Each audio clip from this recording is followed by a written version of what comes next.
Now let's continue our visit. Christine, your wonderful message on justice, it reminds me of a vision for justice that most people learn in Sunday school. How was your own vision shaped? I did learn it in Sunday school, and I learned it at my parents' knees, and I learned it from my Armenian grandmother whose family suffered so much in the genocide. And I learned that every single one of us is neighbor to each other, and that every little bit of caring really matters. Solidarity in the suffering is essential there. Absolutely. What jumped out at me was this idea that we might struggle with comfort a little bit in our society today. When we think about justice, we value comfort a great deal, and it kind of helps us avert our eyes, for lack of a better way of saying it. What are your thoughts about that challenge with comfort versus justice? Mm-hmm. I think it's easy for us to find both compassion fatigue when there are too many things facing us, and the desire, the lure of comfort in our own lives.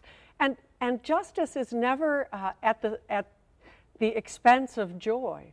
I think our own comfort and joy are things that the Lord also desires for us, but it's a matter of sharing those things so that everyone is welcome into the kingdom. As you say, comfort, and it's been said that if we take the faith seriously and authentically, that we must be about comforting the disturbed and disturbing the comfortable. Right. How does that work for you as a pastor, Christine? What do you say to parishioners who don't want to be disturbed? That's a great question. I think that as they come to appreciate the deep love that God has for them, they're more able to let go of those things that they think will give them ultimate comfort, and they'll begin to open their hands and share those things because they know that their real comfort lies in a love that's so much larger than anything they own or anything they can have. There's an appreciation, a thanksgiving that comes with that love of God that I think allows us to love our neighbor.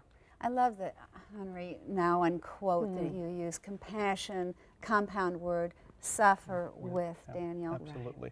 I related to that a lot. And the other beautiful insight you had from the story at the end of your message about how we can look at justice in a smaller lens rather than thinking of it as large and about big things all the time. It really kind of resonated for me as well. Right. It's a both and. The large things that we look at and participate in and own, but also the little things that we do that can add up, that don't go away. How do you begin to talk about justice with your daughter, Anna? Of course, she's now in high school, but what is that process for a parent?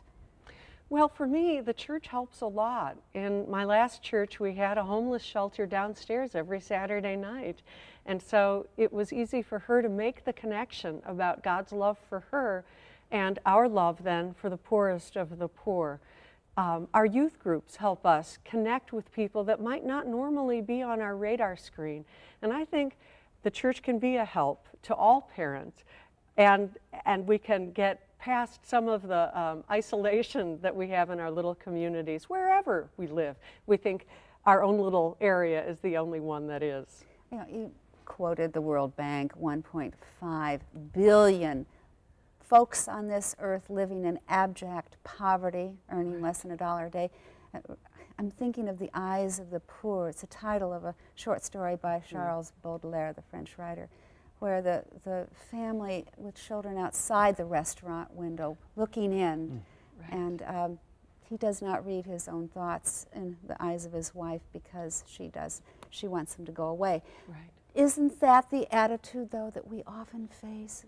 Look away? Right, and that is the temptation. I really do think that is precisely the temptation for all of us, that either because we feel helpless to face those big questions, or because we are afraid that our comfort is going to be dislodged, it's going to demand too much of us, we don't want to look at it at all. And so it takes some effort to keep facing the questions, and not to try to do it alone, but to be in community with one another, asking those things.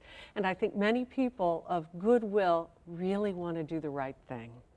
Well, we're so glad that you've been here with us today and had more time to share your message with us, and I'm sure we'll see you many times again on the program. Thank you. Thank you so much.